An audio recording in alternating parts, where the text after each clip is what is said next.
बच्चों का हार्दिक स्वागत है नव दुर्गा शक्ति दरबार में। आज हम सब जानेंगे दुर्गा सप्तशती पाठ के फायदे क्या क्या हैं, कौन सा अध्याय से कौन से फायदे होते हैं, इसके बारे में जानेंगे और सभी अध्याय से कौन कौन से फायदे होते हैं। सबसे पहले हम लोग जानते हैं शत्रु बाधा। अगर जो बच्चे शत्रु से बहुत ज़्यादा परेशान हैं, उनको दुर्गा सप्तशती का पाठ प्रतिदिन करना चाहिए।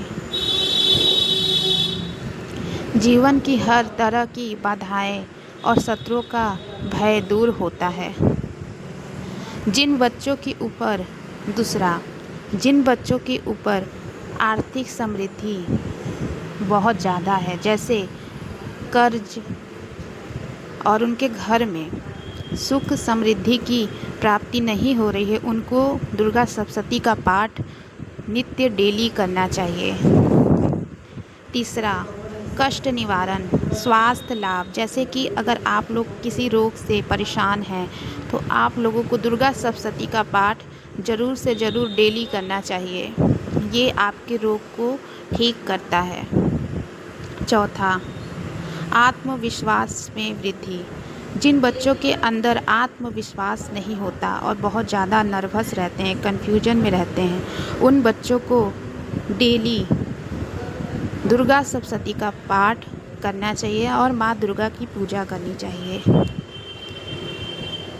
जिन बच्चों के ऊपर आकर्षण नहीं होता, जिनके अंदर, और लोग उनको देखकर उनकी बातों को इग्नोर कर देते हैं, उन बच्चों को दुर्गा सप्तशती का पाठ डेली करना चाहिए ताकि उनकी इम्पोर्टेंस बढ़े, उनको कोई इग्नोर ना कर पाए।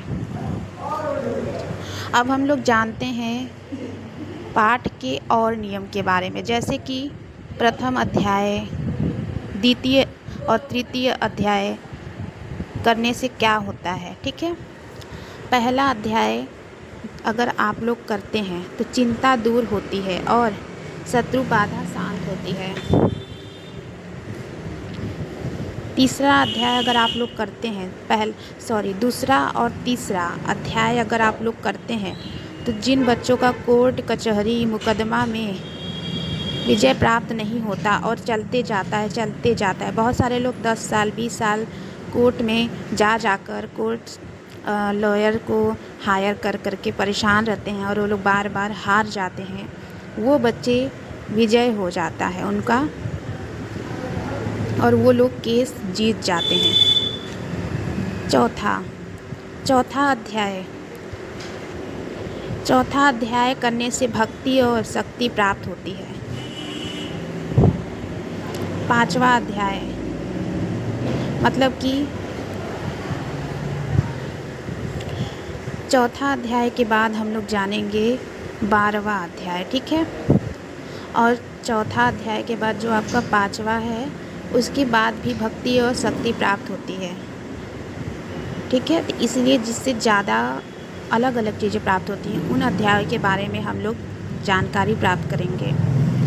12वां अध्याय, अगर आप लोगों का नाम समाज में नहीं होता, जैसा मैंने पहले भी बताया कि आकर्षण पैदा नहीं होता, आप लोग को देख के लोग इग्नोर करते हैं, आप लोग से दूर भागते हैं, आप लोग की कोई बात नहीं सुनता, दोस्त आप लोगों को छोड़ देते हैं, आपके सभी सगी संबंध, आपके परिजन आपको त्याग देते हैं, तो आप लोगों को 12वां अध्याय का पाठ करना चाहिए। ठीक है, इससे क्या होता है, समाज में आपका मान सम्मान बढ़ता है, यश प्राप्त होता है। ठीक है, नौकरी में तरक्की होती है, प्रमोशन होता है।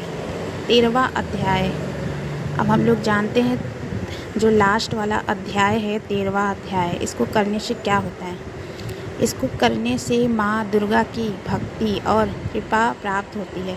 माता दुर्गा स्वयं बोली हैं कि जो लोग दुर्गा